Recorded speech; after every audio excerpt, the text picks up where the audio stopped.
आणि यानंतर थेट शिमल्याला जाणार आहोत। पंतप्रधान नरेंद्र मोदींच्या हस्ते हैदराबाद ते नांदेड या उडान योजनेच्या विमान सेवेच्या योजनेचा शुभारंभ होतोय। थेट जाऊयात शिमल्यामध्ये।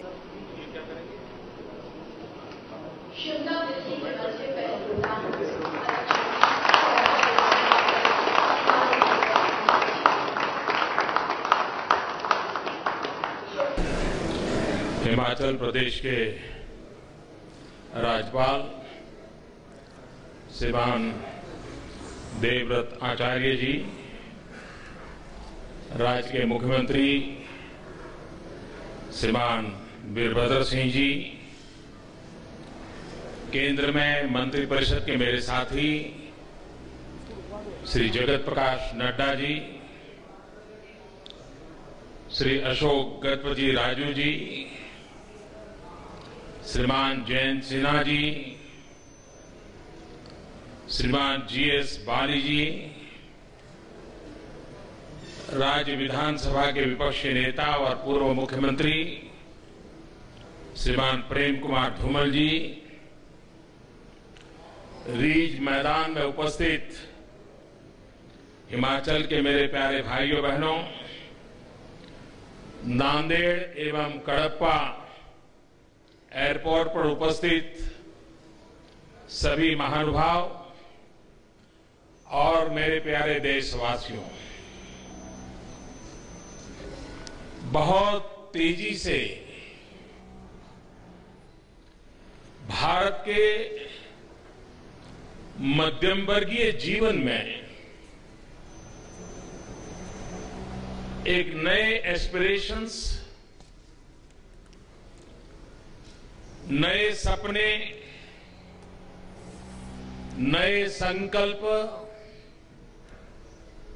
और कुछ करने की हिम्मत देश महसूस कर रहा है।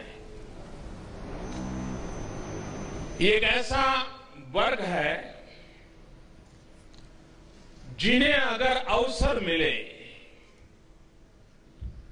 तो देश को विकास की नई ऊंचाइयों पर ले जाने में कल्पना बाहर के उत्तम परिणाम दे सकते हैं। विशेषकर इस पार्श्वभूमि का जो युवा है, first generation risk taking capacity जिसकी सबसे ज्यादा है, ये बहुत बड़ा वर्ग है। ये बात अगर इन युवाओं को अवसर मिलेगा फर्स्ट जनरेशन तो वो देश की तकदीर भी बदल देंगे, देश की तस्वीर भी बदल देंगे।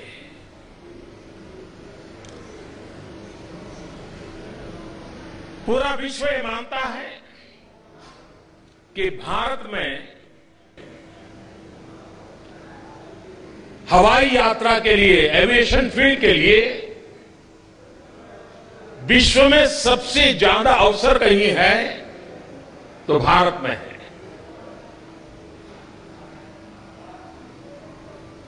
बहुत पहले हमारी सोच ये बनी थी कि हवाई यात्रा ने ये राजा महाराजाओं का ही विषय है और इसलिए हमारी एयरलाइंस के साथ जो लोगो जुड़ा था वो भी महाराजा का जुड़ा था। और जब अटल जी की सरकार थी तो हमारे रूडी जी एविएशन मिनिस्ट्री में थे, तो मैंने एक दिन, तब तो मैं तो पार्टी का काम करता था, यहां हिमाचल में रहता था, तो मैं एक बार उनसे मिला। मैंने कहा भाई क्या ये लोगो नहीं बदल सकते क्या? तो उन्होंने क्या? मैंने कहा इससे लग रहा है कि हवाई जहाज और हवाई यात्रा ये एक ही वर्ग के लोगों के लिए है। तो उन्होंने कहा क्या करें? मैंने कहा कुछ मत करिए, कार्टूनिस्ट लक्ष्मण का जो कॉमन मैन है उसी लोगों में लगा दीजिए, उसकी परमिशन ले लीजिए। और मुझे खुशी है कि अटल जी की सरकार के समय उस कॉमन मैन को भी समावेश किया गया था। उस समय जबकि मैं राजनीति में किसी पद पर नहीं था, मैं एक संगठन का काम करता था, लेकिन उस समय मेरे समझ में आता था कि ये जो सोच है राजा महाराजों वाला लोगों के साथ जुड़ी हुई, उसको बदलना है। और उसमें से हमारे विभाग से मैंने आग्रह किया कि एक तो देश में एक सबसे बड़ी कमी है, हमारी कोई एविएशन पॉलिसी नहीं है। इतना बड़ा देश है, इतनी संभावना है, विश्व का ध्यान है, एक एविएशन पॉलिसी बनाएं, कसौटी पर कसें, सारे स्टेक होल्डर्स को उसमें विश्वास में ले और नीति के आधार पर इसके एक्सपांशन की एक डिजाइन तैयार करें। मुझे खुशी है कि आजादी के बाद पहली बार देश में एविएशन पॉलिसी बनाने का सौभाग्य हमारी सरकार को मिला। और उस समय मैंने पहली मीटिंग में कहा था कि एविएशन को मैं किस रूप में देखता हूं। हमारे देश में गरीब व्यक्ति की एक पहचान है, वो हवाई चप्पल पहनता है। और मैंने उस मीटिंग में कहा था कि मैं चाहता हूं कि हवाई जहाज में हवाई चप्पल वाले लोग दिखाई दे। और आज ये संभव हो रहा है।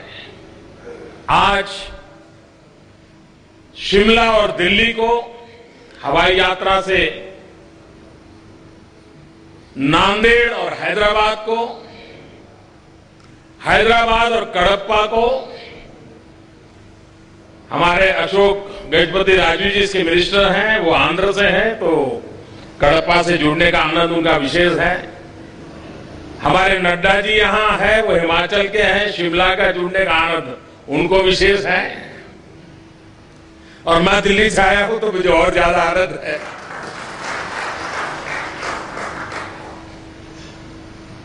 ये हवाई सफर कैसी बन रही है। आज हम टैक्सी में जाएं बाय रोड, 1 किलोमीटर का किराया करीब 8 से 10 रुपया होता है। दिल्ली शिमला की हवाई यात्रा ज्यादा से ज्यादा 1 घंटे में। अगर रोड पर मैं यात्रा करके आता हूं कम से कम 9 घंटे। अगर रोड मार्ग से आया, मैं किलोमीटर का हिसाब लगाऊं और 10 रुपया हिसाब लगाऊं मैं, और हवा पहाड़ में तो 10 रुपए से ज्यादा हो जाता है। ये सफर ऐसी है जो समय भी बचाएगी और इसका खर्च टैक्सी में अगर किलोमीटर का 10 रुपया लगता है तो नई पॉलिसी के तहत हवाई यात्रा का किलोमीटर का खर्चा सिर्फ 6 या 7 रुपया लगेगा। नांदेड़ से आज हैदराबाद शुरू हो रहा है, लेकिन नांदेड़ से मुंबई सबसे पहले इसके बाद शुरू होने वाली व्यवस्था होने वाली है। और मैं एविएशन कंपनियों को एक टिप देना चाहता हूं, और ये जो मैं उनको एडवाइस दे रहा हूं, इसके लिए मेरी तरफ से कोई रॉयल्टी चार्ज नहीं करूंगा। मैं मुफ्त में उनको एडवाइस दे रहा हूं। अगर एविएशन कंपनियां व्यापारिक दृष्टि से सोचते हैं तो सोचें कि नांदेड़ साहब, अमृतसर साहब और पटना साहब अगर हवाई सर्कुलर रूट बनाएंगे, दुनिया भर के सिख यात्री इस हवाई यात्रा का सबसे ज्यादा लाभ उठाएंगे।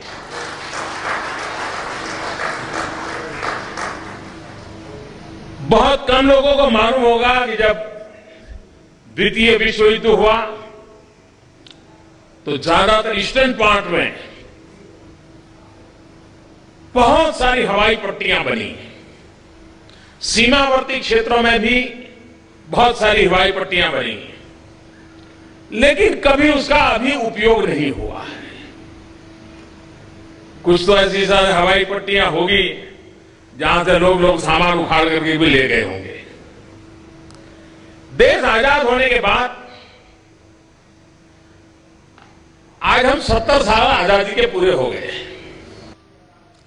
लेकिन सिर्फ 70-75 ही एयरपोर्ट है जो कॉमर्शियल पर्पज के लिए काम आ रहे हैं। 70 साल में 70-75 एयरपोर्ट इस नई पॉलिसी के द्वारा एक साल के भीतर 30 से ज्यादा नए एयरपोर्ट कॉमर्शियल एक्टिविटी के लिए जोड़ दिए जाएंगे। भारत के टायर 2 सिटीज ग्रोथ इंजन बन रहे हैं। विकास के अंदर ऊर्जा भरने की ताकत टायर 2, टायर 3 सिटी में आ रही है। अगर वहां पर एयर कनेक्टिविटी मिल जाती है तो पूंजी निवेशक, मैनेजमेंट एक्सपर्ट्स, एजुकेशन के लिए क्वालिटी मैन पावर, इन सबको अगर सुविधा कनेक्टिविटी की मिलती है तो उस जगह पर यह भी विकास की संभावनाएं बढ़ जाती है। दुनिया में सबसे तेज गति से विकास हो रहा है टूरिज्म का,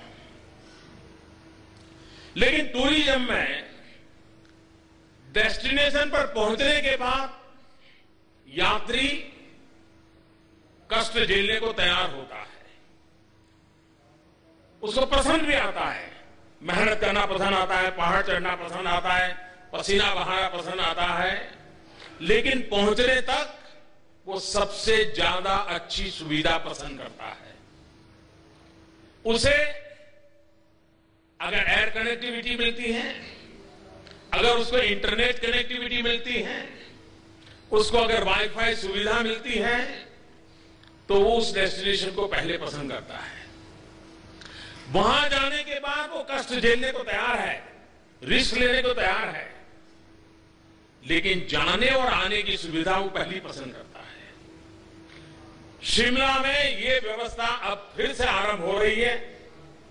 बहुत सालों तक ये अटका पड़ा रहा। मुझे विश्वास है कि एक हिमाचल के टूरिज्म को बहुत बड़ा बल मिलेगा इससे। 2500 रुपया सबसे ज्यादा ऐसी टिकट की व्यवस्था, 2500 और 2500 से कम करना। नॉर्थ ईस्ट भारत का एक ऐसा भूभाग है, देखते ही बनता है। ये एक बार जो गया उसको बार बार जाने का मन कर जाए, ऐसा हमारा नॉर्थ ईस्ट है। प्रकृति का वहां ऐसा वास्तव में मिलता है जो शायद कहीं और मिल सकता है, लेकिन कनेक्टिविटी के अभाव से हिंदुस्तान का सामान्य नागरिक वहां जुड़ नहीं पाता है। ये देश के इंटीग्रेशन के लिए भी बहुत बड़ा काम इससे होने वाला है। इससे सिर्फ यात्रा की सुविधाएं नहीं, दो भूभाग, दो कल्चर, दो परंपराएं बड़ी सहजता से जुड़ जाती है। मुझे खुशी है कि देश में हवाई यात्रा की दृष्टि से सामान्य नागरिक को, और इसका जो उड़ान नाम है वो उड़े आम नागरिक, उसमें से उड़ान शब्द बना है। और जैसा मैंने कहा, हवाई यात्रा में हवाई चप्पल वाला नजर आना चाहिए, और सब उड़े सब जुड़े। देश के एक कोने से दूसरे कोने को जोड़ने का एक महाअभियान इससे हो रहा है। मेरे लिए खुशी की बात है कि आज यहां एक दूसरे कार्यक्रम का भी लॉन्चिंग हो रहा है, उसका शिलान्यास हो रहा है। Human resource development area specific जितना होता है, फोकस होता है, उतनी हमारे देश की क्षमता बढ़ती है। भारत के पास हाइड्रो पावर के लिए बहुत संभावनाएं हैं। अनुमानित कल्पना है कि करीब करीब 1.5 लाख से ज्यादा मेगावाट बिजली हम हाइड्रो से कर सकते हैं।